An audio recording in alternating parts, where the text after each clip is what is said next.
मेरे साथ ये होता है कि मुझे जो अब तो खैर मेरे एक्स हैं, लेकिन वो उनकी बात बहुत ज्यादा मुझे जो है ना वो उस पे ना मतलब गुस्सा आता है। और तो इस तरह की सिचुएशन, कोई और ये बात करता है जैसे माई सिस्टर और कोई और कुछ भी कहते हैं, मुझे कोई इतनी नहीं होती, लेकिन उनकी बात मुझे बड़ी हिट करती है जाके।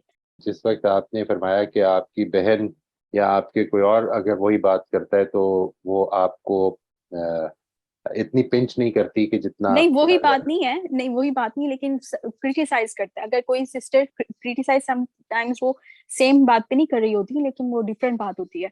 लेकिन राइट। अगर जो हस्बैंड जिस माइंड सेट से और जिस तरह से उस चीज को लेके चल रहे होते हैं ना, वो बड़ा वो चीज आपको, वो आपको बड़ा वो उससे वो आपको मतलब आपको एक तरह तोड़ के रख देती है, मतलब या। ये मैं यही अर्ज कर रहा था कि देखिए क्रिटिसिज्म आई है बहन की तरफ से, उसने उस तरह से हर्ट नहीं किया जिस तरह से किसी और की तरफ से जब आई है तो उसने हर्ट किया है।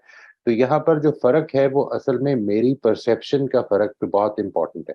यानी मैंने उस क्रिटिसिज्म को जो बहन की तरफ से आ रही है उसको एक पॉजिटिव माइंडसेट के साथ देखा भी है और परसीव भी किया है, और ये हम्म। अज्यूम भी किया है कि वो पॉजिटिव माइंडसेट के साथ हो रही है।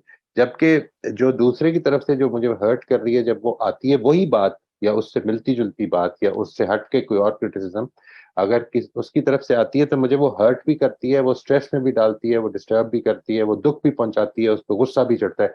ये सारी चीजें जब होती हैं तो इसमें जो चीज समझने की है और बड़ी इंपॉर्टेंट है वो ये कि असल में इसमें जो फर्क पैदा हुआ है वो मेरे अपने माइंडसेट में पैदा हो रहा है कि बात को मैं किस तरह से और किस अजम्पशंस के साथ, किन अजम्पशंस के साथ सुन रहा हूँ।